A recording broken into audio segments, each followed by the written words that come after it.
Hello and welcome to our Trustees Week webinar looking at trustee recruitment and how to get the right mix of trustees for your board. My name is Tracy Bird and I run the SCVO Information Service. Thanks to you all for joining us today, and just to note, this webinar is being recorded and will be available later on the SCVO website. So Trustees Week is all about celebrating the work of trustees and the role they play in governing our organisations. With the generous support of our partners, CCLA Investment Management, SCVO will be focusing on board diversity and recruitment during this week in our programme of events. Because effective boards need trustees with a wide mix of skills, experience and backgrounds. And diversity in all its forms strengthens your decision-making as a board, bringing new perspectives and informed voices. But unfortunately, our boards don't reflect the communities we serve, with only 8% of trustees being non-white, 36% women, and 0.5% aged 18 to 24. So this means our sector is losing out on diverse talent, knowledge, and experience, which could affect decision-making and future sustainability.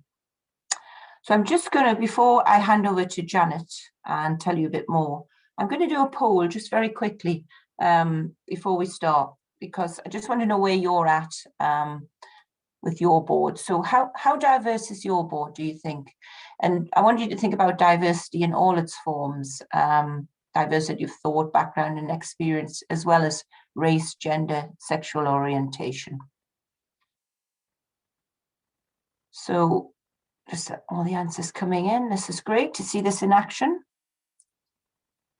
So I think people are more or less in the middle here. You're a work in progress and taking steps towards diversity, which is great. That's why you're here. We're going to hear more about that. Some people are not diverse at all, so 20%. And some people are doing great. They've got a really diverse board. So maybe they can add to the chat and comments as we go and give us some tips from them. So that's great. Thank you for taking part in that. So as I was saying, delighted to start off Trustees Week in the company of Janet Thorne, who is CEO of Reach Volunteering. And they've developed a brilliant new tool and guidance to help recruit trustees and diversify boards.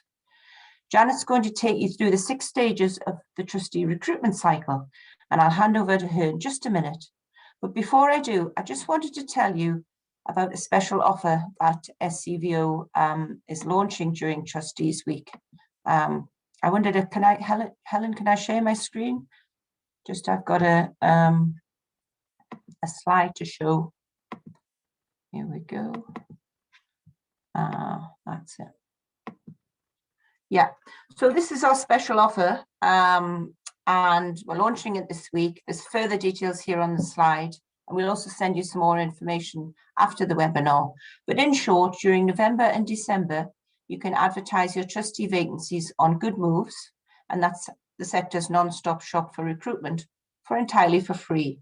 And that will give you access to over 80,000 people who are actively looking for roles in the voluntary sector. So I would encourage you, if you've got any gaps on your board, do take advantage of that. And all the contact details are there, and we will send them out to you as well. So as we go, I would encourage you to post your questions for Janet in the Q&A facility, and also any feedback that you have in the chat facility, and we'll hopefully make this as interactive as we can. So now I'm going to hand over to Janet. Thank you. Many thanks, Tracy, and sort of warm hello to everyone. This is the first session of Trustees Week for me, and I think for SCVO as well. Really pleased to be here talking about trustee recruitment. Just quickly bring up my presentation. Bear with me while my mouse jumps around. There we go. So I'm going to be talking to you about our trustee recruitment cycle. Before I start, just a very, very quick introduction to Reach itself. We're a national charity that connects up people who want to volunteer their expertise with charities that need that expertise. And just under half of the roles that we support are trustee roles. So we broker over 1,000 trustee roles a year. So it's in terms of actually going through to successful appointments, and we take on a lot more roles than that. And it's free to any charity which has got a turnover of under £1 million. And actually, just on the diversity question, we've recently been analysing the diversity of people who apply for trustee roles through our service and who get appointed. In terms of, historically, we've only collected data on ethnicity, gender and age. So we've been analysing it across those three characteristics. It's been really interesting, and I can share, I can't pop a link in the chat because I'm not organised enough, but I will certainly share the link later to the report that we've developed off that, which found that the appointees through Reach were considerably younger, more diverse ethnically, pretty much representative of the UK population actually ethnically, and pretty much parity in terms of gender. So I was really pleased about, and actually the biggest single trend was the growing number of younger applicants. So applicants under 35 years of age made up 29% of applicants in 2020. So that's really, really pleasing. So really glad to see that increase in diversity. The one thing we did find was that that was more challenging was that the diversity of applicants was greater than the diversity of appointees. And this was particularly, we found that younger applicants were the least likely to be appointed by charities, the age group least likely to be appointed, and that white applicants were almost twice as likely to be appointed as applicants of colour. And the group, there was two groups that were particularly had worse outcomes in terms of appointments, and one of them was Asian Pakistani and the other was mixed other. So I think that underlines all the more the reason why it's so important to recruit in an inclusive way, because even if you manage to attract the applicants, you need to be very thoughtful and mindful about how you run your selection process, so that you do genuinely appoint in a fair way. But anyway, so moving on to the trustee recruitment cycle. So this is something that we developed, we started working on quite a while ago. We did some design-led research to find out what was helping boards recruit in a effective and purposeful and inclusive way, and what was hindering them. We developed a report from that, which I can also share a link to, the insights. And from that, we, working in collaboration with Getting On Board, the Association of Chairs and Small Charities Coalition, we developed some design principles, and then from that, basically this cycle, which is end-to-end guidance from the very outset to the end of the cycle, tips, tools, templates, stories, and ideas from other charities, because there's some great charities doing some amazing stuff in this area, and links to our other great content. It's an iterative thing. We intend to keep improving it and extending it. So feedback and suggestions always very, very welcome. So, trying to get my slide to advance. There we go. The cycle has 6 steps or 6 stages: reflect, prepare, advertise, shortlist and interview, appoint and induct and evaluate. I'm going to spend the longest today on reflect, because it's the most important stage. We can't go into great depth over every single one of those stages. It would take a lot longer than an hour, and I think everyone would lose the will to live. And you never do it all at one time, obviously. Anyway, it's a process that you carry out over a period of time. In fact, I remember a board saying to me recently that they spent a whole year at the stage of reflect. That's perhaps longer than you need to, but just to give you a sense. It's the most important stage. It basically sets the North Star of everything you're going to do in terms of your recruitment. And if you do it well, then all the subsequent steps will be make sense, and they'll be easier and much more effective. And I think more than that, it's the moment when change is possible. So reflecting on the number of boards who are not as diverse as they want to be, it's the moment where you can really think, well, what kind of diversity do we need and how can we change things? But not just in terms of diversity, in terms of any aspect of your charity. It's a really good moment for reflecting on where you are, where you want to go, and what you'd like to change. So really it's about thinking what kind of board you need to achieve what your charity's purpose is now, and where and over the next 5 to 10 years. If you think that many boards, for example, will have terms of office which are 3 years, which are extendable by over 3 times, then about 10 years is how long a trustee can potentially be with you when you appoint them. So it's that kind of, it makes sense to be thinking longer term.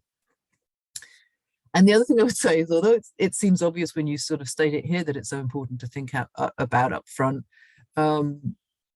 most boards spend very little time thinking about this. And I guess I know from anecdotally, a lot of boards just jump straight in at advertise really, but I think probably the proof of the pudding is if you look at how undiverse boards are, how similar board members are to each other, and how similar board trustees are across the sector. I think that's probably kind of indicative really of how little boards reflect on who they actually want, and often just jump in with advertise and think that they should be replacing whoever is left.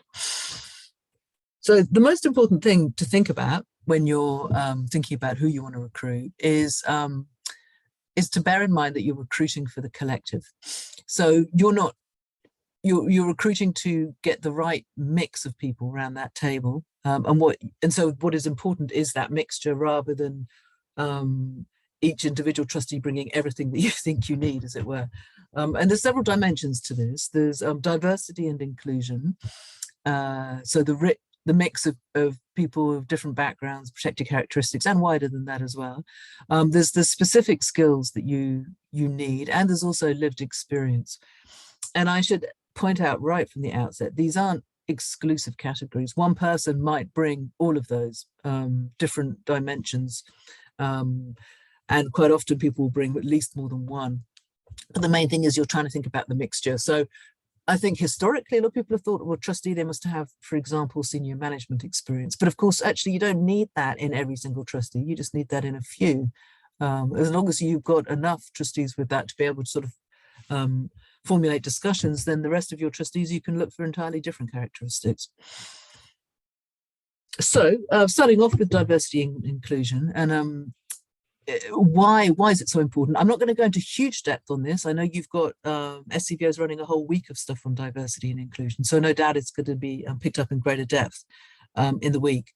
But just to sort of the top line, it's really about with a diverse board, you make better decisions. You've got when you've got more different perspectives around the table, your conversations will be richer. There's loads of evidence demonstrating this. As long as all those voices can participate equally, and that's why inclusion is important. It's not enough just to have a diverse mix of people. They're all going to be able to participate on an equal footing.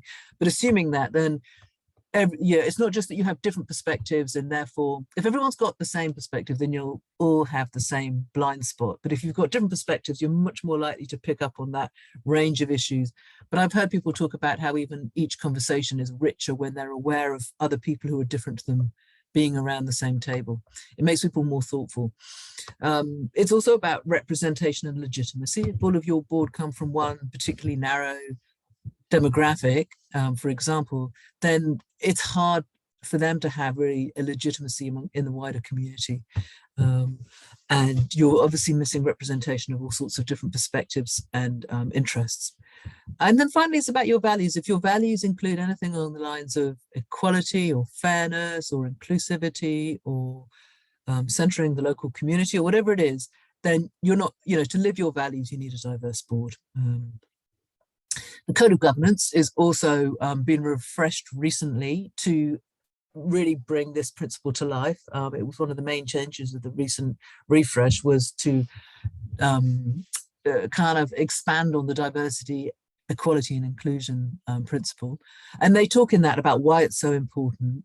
In fact, there's a really good, it sets out a really good way of thinking about it, asking why it's important to your organization, what kind of diversity is important to your organization.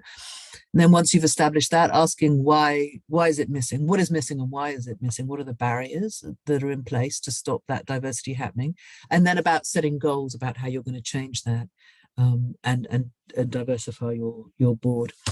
And we'll have a diversity audit on our Trustee Recruitment Cycle soon. That's not there at the moment, but that's coming soon.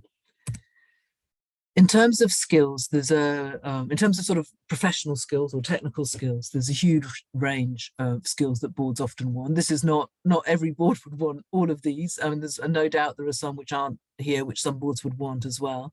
I won't read them out because they're fairly, I think they're quite well known. We've got a skills audit on the trustee recruitment cycle that you can use, but really it's about working out which of these skills are most important to your charity, and then to what degree are they held by different trustees,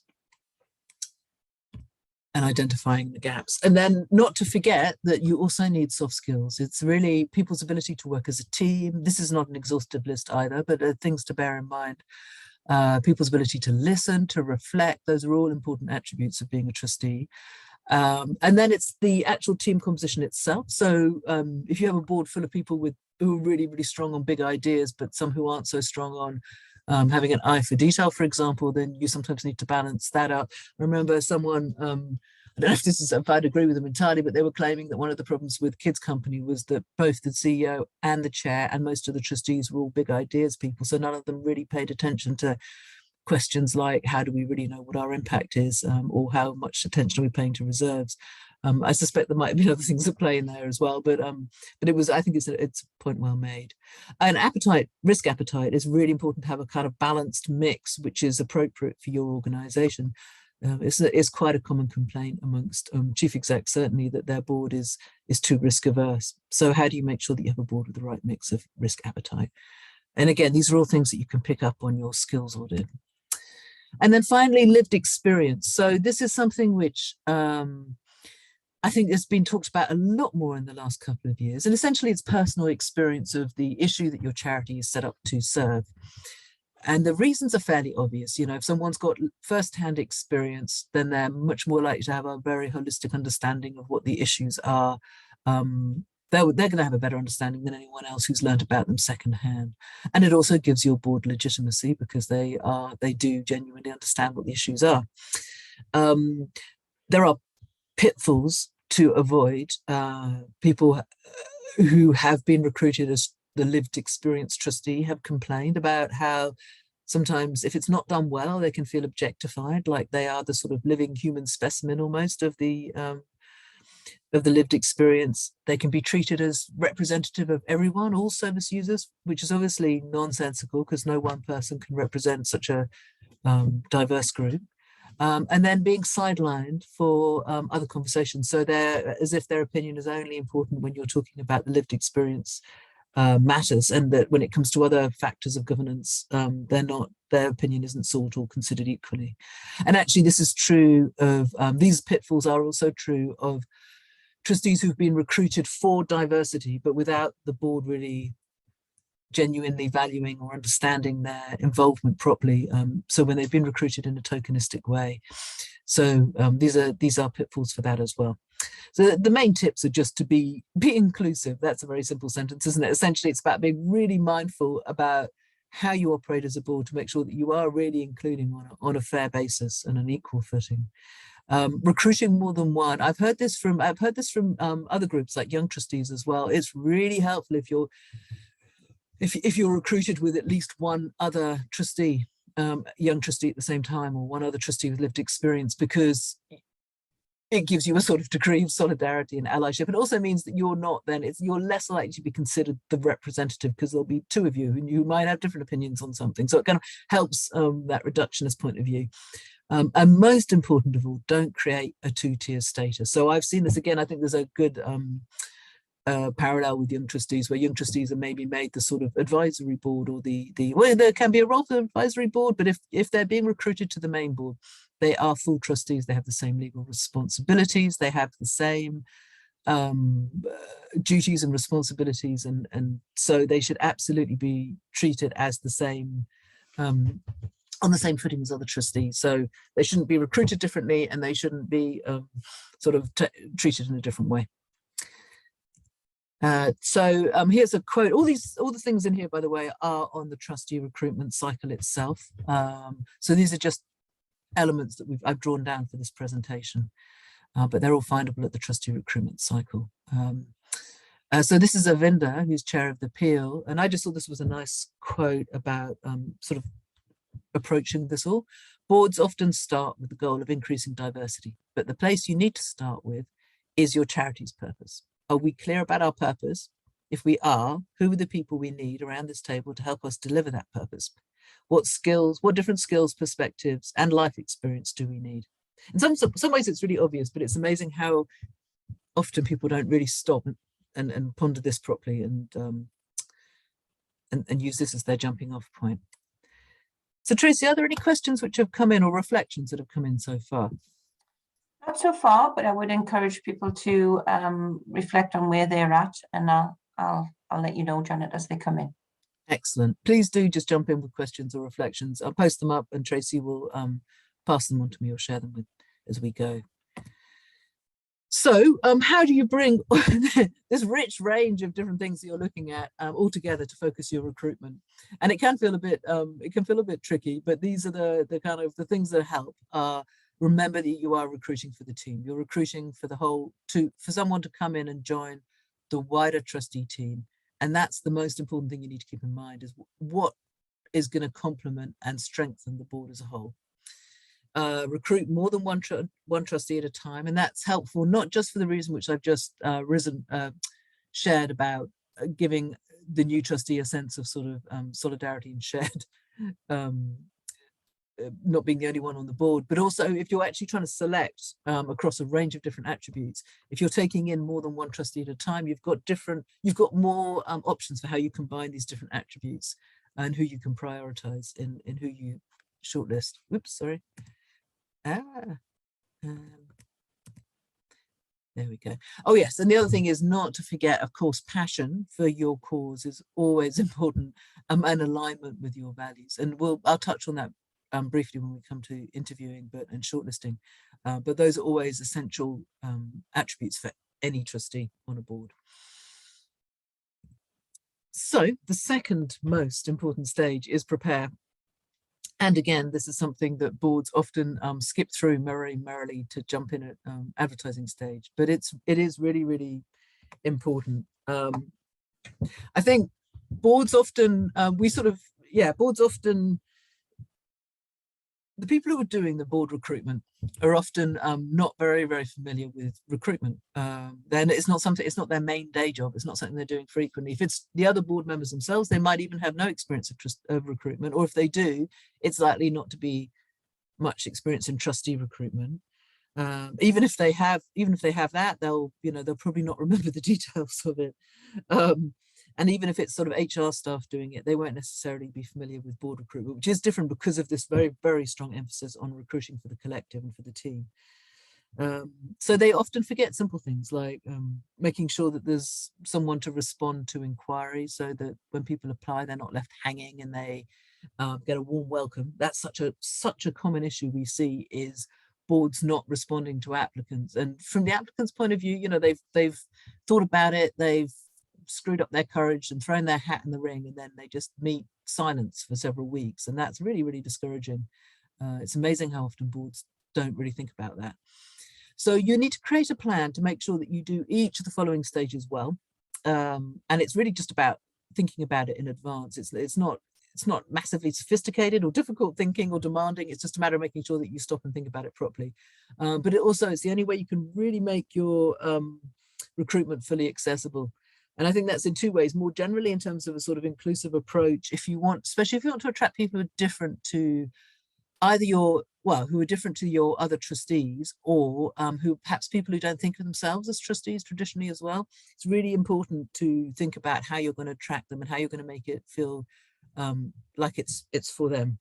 And actually, Girls Friendly Society, who we've got a case study up on our site now, do a great example of having an open session where they just encouraged people to join, and they shared more about themselves, what their strategic challenges were, encouraged people to ask questions, and they said it was a real game changer in terms of how many applicants they got from really different backgrounds for their process. So that's something to think about. Run something like that before you actually even before you shortlist people. But also in terms of accessibility, if you want to make your process truly accessible, you need to share with applicants what your process is so they can signal to you what their access needs are. So it's another good reason for being thoughtful about your planning stage. So the main things that you want to consider at this point are who's going to be involved in the recruitment. You can have a nominations committee or a sort of ad hoc trustee recruitment committee. Who's going to draw up the job description, the advert, the recruitment pack if you're going to have one, and that is a helpful way of drawing together all the information. And who's going to run the attraction campaign, which is really to say how you're going to make sure that people see your advert. What's your application process going to be? You're going to make it CV and cover letter. I've seen increasingly, well, not increasingly, I've seen a few instances of more creative processes recently where people are asking questions that people answer, but not asking for CVs, which aren't really a great indicator of how good someone's going to be as a trustee. So it helps you focus on the attributes you're actually after, and also means that you can strip out some of the noise which can lead to more bias in recruitment. It means you can anonymize applications and just score them on what you're actually looking for. How are you going to shortlist an interview, and how are you going to engage candidates throughout the process so that people who are curious feel encouraged to find out more and to apply? And obviously, what's the timetable for all of that? So it might sound like a lot, but once you've got those details, or at least at a high level hammered out, then you kind of know where you're going with your process, and it makes the whole thing much smoother and much less stressful.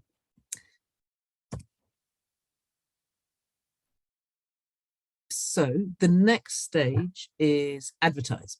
And this is all about attracting your candidates. So you want to create materials that are going to attract the right people. And by the right people, obviously, we mean the people that you've decided you need to attract, having reflected on who you need. And then you want to share those materials as widely as possible to generate interest.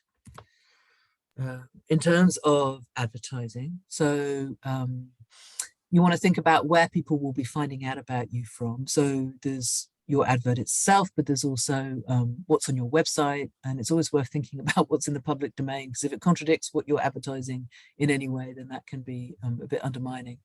I always encourage people to draw together a recruitment pack where you can pull together all of the elements that you want to share with candidates, and I think that's particularly useful if you're trying to recruit for diversity, because you can really explain why you want that diversity and why it's important, which stops it sounding tokenistic, which is always a risk. So really what you want, when you're producing any of these materials, you want people who have got the attributes you're after in terms of diversity, skills, soft skills, interest in your cause and all of that. You want them to look at your recruitment material and think, first of all, this charity really matters. It's funny how seldom charities think about the fact that they actually really need to market their charity. Unless someone's actually familiar with your charity, then they're not going to necessarily know why you're such a fantastic organization. And after all, you're asking them to come and take legal and personal responsibility for your organization. So they need to understand why it really, really matters. So make sure that you sell your charity. And then you want the person to think, I'm the person, you want them to identify themselves as the person that you want. So that's about, particularly if you're recruiting for difference, that's so important, because otherwise they can look at the board and think, well, they're not really after someone like me. So what you need to do is really spell it out and explain why you would value them and their difference and why that's so important to you. And probably the most powerful way to do that actually is the next point about how they can make a useful contribution. So if you're looking for a younger person, spelling out why it's so important to you as a charity to have younger perspectives on the board is a really useful way. Is a really, people will believe you if you can articulate that properly. Or if you're looking for digital skills, explaining why your board needs digital skills at a strategic level, because that way people can see themselves into the role. They can see the difference they can make. It will speak to them. They will feel motivated. And also, if they're not the right person, they'll see that as well, which is helpful, because you don't want people to apply if they're not the right person. And then finally, that they'll have a positive experience if they join this board. And this is, you know, when someone's applying to join a trustee board, they're applying to be part of a team. So, you know, they need to be able to look at it and think, well, this is a team I want to join. This is an organization I want to join. This is a culture I want to join. I'm going to enjoy being part of this, even if it's rewarding. Even if it's really challenging. Doesn't have to be all like it's going to be really easy. You know, you want to be realistic about what the role is about, but it needs to feel like a team that they want to join. So you need to give them something they can, you know, so that they can see that. And then you want to share it as widely as possible. So obviously you've got this offer from Good Moves for November and December. Is that right, Tracy? Yes, yeah. People can contact Good Moves from today, really, and yeah, they'll get a free advertisement. So it's saving hundreds of pounds. And yeah, in Scotland, Good Moves is the one-stop shop for anyone interested in the sector. Obviously, most people are looking for jobs. But people looking for jobs in the sector, you know, it's always good for the CV if they have some kind of experience. And it's just really to get people to think about trusteeship as much as anything else in volunteering. So we're hoping it will lead to more open recruitment. That's brilliant. I think it's so important to put trustee roles in front of people who aren't even necessarily looking for trustee roles, because a lot of them aren't aware of that opportunity. But if they see it and it speaks to them, because you've done such a great job with the advertising, then you know, you can find people applying who hadn't thought about it before, and that's a great way to bring new talent into the sector on trustee boards as well. Yeah. Do you think it's as much as well about selling it to people that, you know, as you're going to get something out of it as well? You're going to improve your CV. You're going to develop certain skills that you might not have. I think it's a great, yes. I think I'm always wary of saying it's good to put on your CV. I think if you put it too narrowly, then I think most people who join a board have got a broader set of motivations than just it looking good on their CV. And I think if someone joined just for that reason, then I don't think they'd be a great trustee, and I don't think they'd enjoy the experience. A lot of people, I'm sure it is. But I think in terms of growing new skills more broadly and developing as a person, then I think it's a phenomenal opportunity, and I think it's always worth pointing that out. I think it's important not to de-emphasize the importance of being able to contribute strategically to a cause you care about, because that is, from our research and our experience, that's the number one reason people do it. And if you focus too narrowly on less, what's the word, sort of intrinsic motivations, then it can sometimes devalue it almost slightly. But I think spelling out, I mean, it is a brilliant opportunity to extend your network, develop new skills, and, you know, sit around a table with a really different range of people. And I think it's great to highlight that, but not lead with that. That would be my advice from what I've seen. I've got a question, and somebody's raised their hand as well. So we're a community this is from Michaela from the MK Community Foundation, and she's piloting trustee recruitment for local organizations. So how best can she work with the organization to get a recruitment pack together, she's asking. So they're actually providing the trustee recruitment service they're a community foundation. So what would you advise to them? So if you're providing a recruitment service for someone else, how best to draw up a recruitment pack? Is that the question? Yeah, I think you have to get the engagement of the people who are needing to recruit, because you really need to get them to be really clear about what they're looking for the sort of reasons I've covered already. And also when it comes to actually selecting people, unless they're all fully agreed and aligned on what they're really prioritizing, then if you run into a bit of a, you know, you get, the process runs aground. So I think getting clarity about what people are after is really important. But then there's loads of places you can draw on. You don't have to reinvent the wheel. So funding applications, websites, all sorts of documents will contain a lot of the stuff that you would want to put in a recruitment pack, and maybe not in that great length, but you could draw on that and cut it down into a bare bones. But what you really want to cover is why the charity is important, what the rest of the team is like, what the key strategic goals are for the next few years. Something about the finances probably is the right thing to do. And I would say that's probably the main things. And if they're recruiting for difference, like I say, I think really strong statements about the kind of reasons why difference is important to that board at the moment and what role it's going to play in the strategy.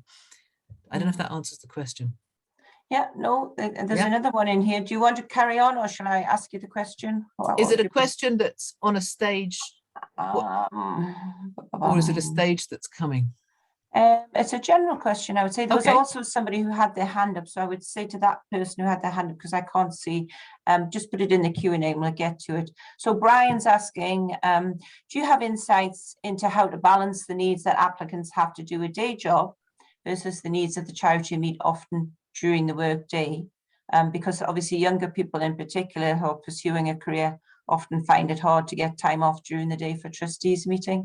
So it's about that flexibility, isn't it?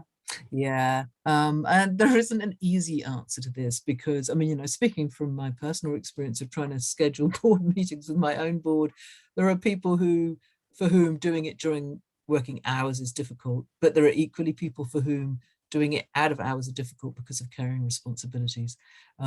So I wish there was a sort of one golden bullet. Is that such a thing? Silver bullet? I wish there was one answer that I could give you on that, but the best I've come up with is to vary it. So for this next year, what we're doing is we're having some meetings during working hours, some in the evening. Obviously being able to do them online helps because it means that people don't have to travel. So that, you know, that makes it a little bit less onerous. But I would say that if all your meetings are in working hours and you want to recruit young trustees, I think you're going to have to consider varying it a little bit because it's going to be very tough for a lot of people, unless they've got a very understanding employer. Or it's going to be using up a lot of annual leave, which is quite an ask as well. Yeah. It's really important to think about those kind of things. Those are exactly the kind of things you need to think about if you're thinking about bringing in new people who aren't necessarily going to find it easy to operate in the way that you've been operating. And it shows, you know, that you're really genuinely care if you do think about that stuff. Yeah, thanks.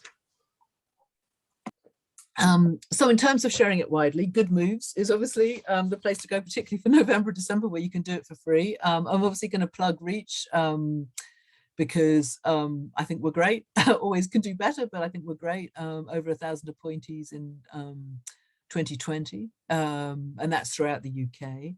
And we do have a diverse pool of applicants, actually is what I started off talking with, so I won't carry on with that. But we had a wide range of professional skills. That's the main. Rich's niche is about 3 or more years professional experience. So we do have people with a lot of professional experience on our platform. You can approach people. People sign up to be to have people who are interested in becoming a trustee can sign up, or even being a volunteer and not necessarily a trustee. We have a wider community than that.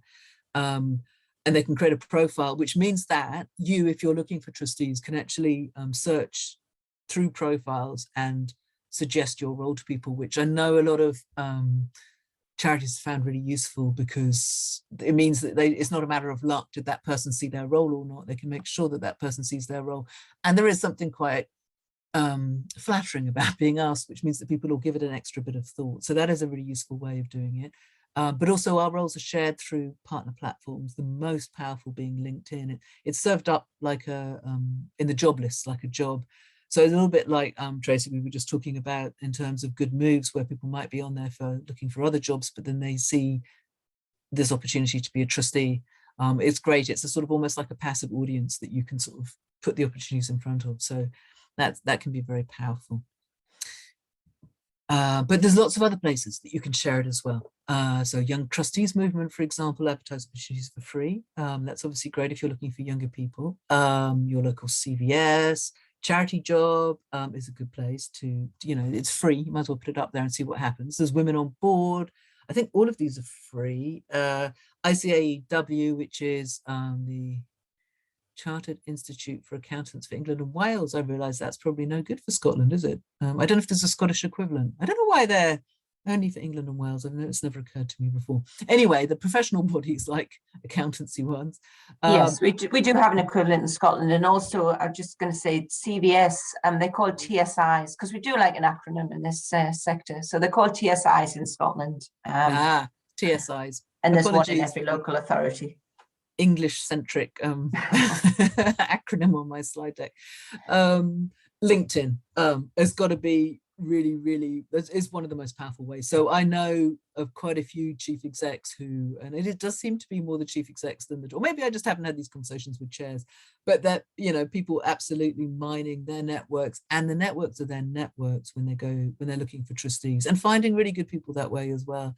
So that's really literally just about putting, you know, linking to the opportunity through LinkedIn and posting it, and then also then messaging anyone who you think might be suitable. In terms of yeah, and then targeting, you can target specific businesses, institutions, professional networks, action for racial trustee diversity, if I got that acronym right, or action for trustee racial diversity, I always get it wrong, have got a list of Black and Asian network organizations, as they call them, which is a useful conduit if you're trying to reach out to those groups. And in terms of, so this is, I'm saying here, share it deeply. So share it widely, just put it in as many places as you can, because if you've written your copy well, it will attract the right people. Don't worry about attracting the wrong people. But it's also about sharing it deeply. And here's an example someone shared with me. He was talking about how they needed a new treasurer, but they also wanted to increase or make sure that they were sort of getting a diverse pool of applicants. So he targeted Black women accountants who were particularly who were members of affinity groups within their organizations, and asked them to consider it or share, as a way of making sure that he reached right out into a different demographic. And I just thought that was a really interesting example of someone being really intentional about trying to attract a diverse pool of applicants. So promote in the places where, think about who you're after, the kind of attributes of the people that you're after, think what kind of places they might be in, and ask them to apply or ask them to share with their networks. So once you've advertised and you've got a brilliant pool of applicants, or even just, yes, a brilliant pool of applicants, you need to shortlist an interview. So this stage is obviously about assessing applicants in the round, and the things that are really helpful to bear in mind for this stage of the process are about recruiting for the team. So back to the right at the beginning, we're talking about you're recruiting for the collective. You're absolutely recruiting for people who will complement the team. Recruit for potential and not perfection. This is an interesting one. So quite often people are swayed by the trustee applicant who's got a really impressive CV where they've worked at amazing companies and they've got really senior experience. That isn't necessarily always the best person. They're not necessarily going to bring the best difference to your organization. And if they already know it all, even if they do, they might not do, can be misleading, but let's say they do, then what are they going to gain out of being a trustee on your board? If you recruit someone who's got the potential and they're going to learn and grow in the role, they're going to get a lot out of it. And that's going to be a motivated, curious, interested, learning trustee, which is ideal, really. So recruit for potential, not perfection. Use agreed criteria. Again, don't get swayed by really impressive credentials. That person might not be the right addition to your board. Make sure that you're focused on what you agreed were the criteria that you were after. And it's amazing how often I've heard, particularly recruiters, complaining about how clients have asked them to recruit for diversity in particular. And then when it's got to, and they've produced a really diverse pool of applicants, and then when it's got to the shortlist and interview stage, the client has kind of only shortlisted the ones who aren't diverse at all, or only appointed the ones who aren't diverse. And I think that's, yeah, that can be, I think that's probably the gap we saw in terms of disparity of outcomes in our data when we looked at the outset, is people not really having really thought through why they value difference. And the other thing is, if you haven't, and I've seen this happen as well, if you haven't really spent sufficient time on reflecting on who you want and agreeing what the key attributes are, this is where you get unstuck. I've seen boards, when it gets to shortlist stage or interview stage, completely disagree between themselves about who they're after, because they haven't really sorted it out beforehand. And that's a terrible waste of everyone's time. And then have a process. So this is back to not having two-tier trustee a two-tier trustee system. Basically, all trustees have the same responsibilities and the same role. So make sure that you're using a similar process for all trustees, which isn't to say that you wouldn't, for example, if you're trying to recruit people who've never been trustees before, which I'd recommend if you want a diverse pool, because otherwise you're going to be really limiting yourself. It doesn't mean don't think about how you can't, for example, spend some time explaining what a trustee role is to applicants to encourage them to apply, but make sure that you're selecting them all on proper criteria, on an agreed process. So when it comes to the interview, make sure that you are, oh, sorry, I should say in terms of shortlisting, we do have a whole sort of shortlist scoring and process template on the Trustee Recruitment Cycle to download. When it comes to interviewing, share details in advance, and that's for accessibility reasons. Then people can let you know what their access needs are. But it's also, the last trustee recruitment we did for our own board, we shared the questions in advance, a couple of days in advance, and it was so much better than doing it any other way. I'd really, really recommend it. There was one candidate who hadn't, for various reasons, seen the questions beforehand, and his answers were so much less good than anyone else's, and it really made me realize how you don't see the full potential of someone if they haven't had a chance to consider the questions. If you think about what a trustee does, they're not asked to make snap decisions. They're asked to read stuff and reflect on it and give considered responses. So sharing questions in advance is a much better test of that ability than springing questions on them. But it's also much fairer, because if you're particularly trying to recruit people who maybe haven't been trustees before, don't really know the ropes so well, then they're going to have no idea what you're going to ask. You share the questions in advance. It gives them more confidence. It gives them a chance to think about it, and they can sort of bring their best selves along to interview. Think about the panel, the setting, the timing, in terms of making it work well. But again, thinking about diversity and inclusion. You know, if you've got 3 old white men, to draw a cliche, interviewing, then that's going to feel like it would be good to have a diverse panel. And in terms of the setting, you know, if you've managed to get a sort of free, very grand hall for the afternoon, that's not necessarily going to make people feel at ease. So think about that. Of course, a lot is now online.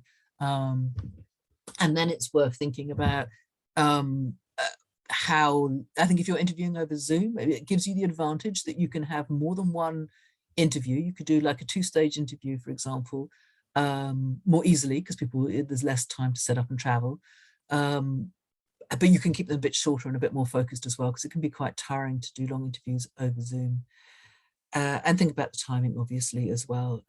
So back to the previous question by one of the participants about when you time board meetings, it's also worth thinking about when you time the interviews, because if some people can't make working hours, for example.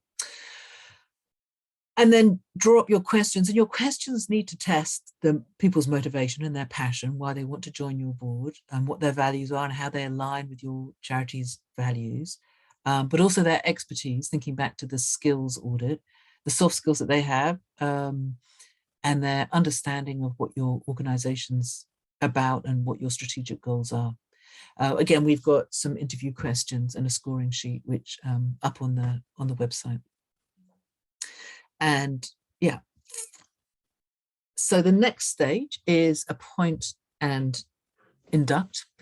And I'm not going to go through the appointment formalities, because they're not very exciting and they're all there on the Trustee Recruitment Cycle. But in terms of induction, this is such an important stage. And again, something that boards often fall down on.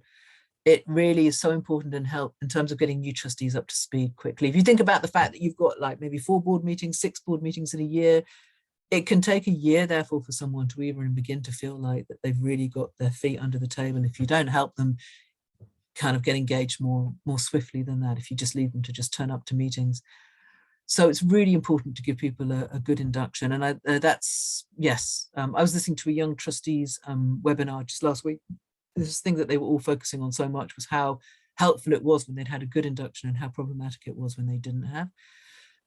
It's about building trust between the new trustees and the existing trustees. So you know, your board is a team, and whenever you introduce someone new, that changes the dynamics of the team quite significantly. you want to be intentional about that and build trust. So what we did, for example, when we just recruited relatively recently 4 new trustees who were all quite different to the previous board. I'm talking about my own board now. And one of the things we did was we took quite a bit of time in the first board meeting just to do a sort of exercise where we all talked about, what we talked about now, I think it was like our perfect day out, which wasn't a work day or something. But the point was that it built a sort of rapport and a sense of knowing each other between the different trustees, which actually everyone found really helpful. So it's not just about the new trustees, it's about everybody sort of forming into a new team. And it also demonstrates that you really value their contribution and you value them. If you give them a proper induction rather than just sort of expect them to get on. And then tailor it, because it really depends. You know, if you're recruiting someone who's been a trustee elsewhere, then there are some things you might not need to cover, but there will definitely be a lot of things which are specific about your charity that you do need to cover. If someone's entirely new to governance, there's quite a few things you should be covering. So these are just some tips that I've pinched from other charity stories, again, all on the trustee recruitment cycle. The first is to be proactive with support. So it's not enough just to say, you know, give me a call if you want to know, you know, if you need some help or anything, because most times people won't. But if you actually plan in a check-in, say before the first board meeting and after the first board meeting, then it gives someone it gives them well, one, a feeling that they're sort of genuinely being supported, but it also just makes sure that they do ask that question that they might have been hesitant to ask and not bothered to contact you with if you hadn't planned the check-in. It's really important to set expectations from the outset. So it can be things like read the papers before the board meeting. It might sound like a simple thing, but if you make that really clear that that's an expectation of all trustees, then that's really helpful. Discuss what their training needs are with them and help and support them to find that training or to line them up with that training.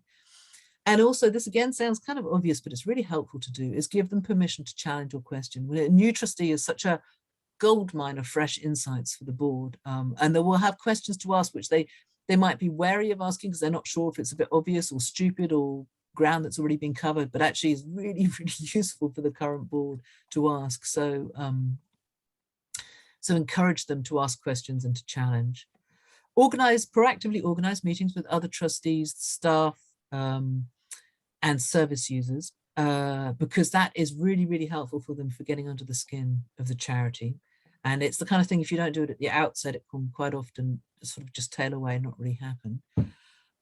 Find them, pair them up with a buddy. This is such an easy thing to do and so effective. It builds links between new board members and old board members, but most importantly, it gives the new trustee a place where they can ask those kind of idiot questions as you like, and also even just understand more of the context. So, you know, they kind of land in the middle of a conversation in a way, trustee, you know, they'll see the board minutes and they'll see the agenda items, but they won't know the conversations that have happened previously. So a board buddy can talk them through all of that. So I strongly recommend pairing them up with a board buddy. And then finally, just bear in mind that you are trying to make sure that the board works equally well for all trustees. So it's not just about them fitting in to the existing setup. And then very finally, leaving time for some last minute questions, evaluate. So this is the bit that, yeah, it can be hard to kind of make yourself do, but it's so helpful because you will definitely be recruiting again. That is the nature of boards. You do have a throughput, hopefully, as long as you have terms of office and succession planning. So go through what worked well, what didn't work well at each stage and note it down for next time. And succession planning and terms of office is so helpful to have terms of office, even for your, you know, I know boards can sometimes be reluctant because they can think, well, we've got these great trustees, we don't want to lose them. But it's really important because it means that it means you do get a throughput. It means if you've got trustees where it is time for them to step down, you don't have that awkward pause where you're not quite sure how to do it, and more often than not, it's avoided. It also means that people kind of know that their term of office is coming to an end. It helps sort of bookend how they experience being a trustee. It's really important. And of course, it means that you can then do proper succession planning, which is absolutely crucial. So I am going to stop there. Sorry, I think I went slightly. We haven't left a lot of time for more questions. Are there any more questions, Tracy? There is. They're coming in thick and fast, Janet. So I shall go to the ones that came in earlier. You just bear with me. In the chat, we had a couple. And one of them was, I think it was a perennial one about being a very small and local charity. And, you know, how relevant is this approach to an organization like that? Because, you know, trustee recruitment is difficult. And this particular charity, they can only recruit 25% of a board of 9 from out with their town. So how relevant is it? Well, I think it really is. I think you can do a lot of this and should do a lot of this stuff anyway, even if you're really small, because being inclusive, you know, even within your even within sort of a narrower set of confines, it's still really important to be inclusive, and the only way you can do that is by being intentional. I do have sympathy with smaller charities. I know it is harder quite often to recruit to smaller charities than it is to larger charities, so I'm not trying to brush over that, but really the better your board is, there's so many benefits to having a really strong board, and the best way to have a really strong board is to be really intentional about who you bring onto it and to value that role. So I know it's I have sympathy. I know it's difficult, but also the more you invest in recruitment, the more likely, and I don't mean money, I just mean time and thought, the more likely you are your board's going to be attractive, the more likely you are to recruit some great trustees. It's a sort of virtuous circle. So I would really encourage you to do it, because if you don't invest in the process, even if you can only recruit from quite a small local environment, then you're not necessarily going to, you might attract better people if you do it, if you make the role really attractive and you're really clear about what you need. Thanks. Following on from that, there's a question from Jason, and he started a charity from scratch and very much selected board, which I think often happens when you're just starting out. So he's wondering what's the best way to start changing that culture, because really discussions around recruiting new trustees just keep jumping immediately into suggestions of names of people that existing trustees know. So how do you get that cultural shift? I think that's such a good question, and I really appreciate the honesty of that question, actually, because I think that is where a lot of boards are, even if they're not been recently founded. And I think that's such a kind of helpful question. I honestly think you have to start properly at the reflect process. You have to say what is that, you know, what is our charity all about, and where we want to get in the next sort of 5 years or so. What are we aiming to achieve? And therefore, what is the best board that we can have to do that? And maybe it's sometimes, if people's only experience of being on a board is around that board table, it can be helpful to look at other boards and see what they're doing and how they operate, but for a bit of inspiration of how it can be done. Because a really strong, diverse board can just be such a useful challenge to the chief exec. They can help make sure that they're really thinking in the round. It can be, it has so many benefits to the strategy and the development of the organization, and also to its how it appears externally. A lot of funders will be interested to know, you know, that will want to see a diverse board that has been recruited openly. So there are external drivers in this as well, but most of all, I'd say really fix on where you're trying to get to, what kind of board you need to help you get there. And then from that, then you've kind of got a rationale for saying, well, what kind of people do we need? What's the best way of attracting them? That would be my suggestion. Thanks. There's a very specific question about the Reach website from Melvin Walmsley, but I shall pass that on to you and you can probably email him direct. So I won't take up the time with that one because we've only got a couple of minutes left. Somebody else asked, they've recently set up a charity and they've got the minimum number of trustees in place, but they want more volunteers, so not so specifically trustees, to help get the project off the ground. Can these same kind of policies and guidelines be applied for recruiting volunteers, would you say? I've never thought about that. I think there's differences, aren't there? You obviously you're not having to think about all the governance stuff, but I think it's really important if you've got projects you need doing. It's so often, especially with smaller charities, people often make the mistake of thinking they ought to recruit trustees to do that, and they absolutely don't need to. What they want is a volunteer to come and do an operational piece. So I think you're very much on the money for distinguishing the roles like that and thinking about it, because someone who might want to come and help with a project might not want to be a trustee, and because it's a different kind of activity.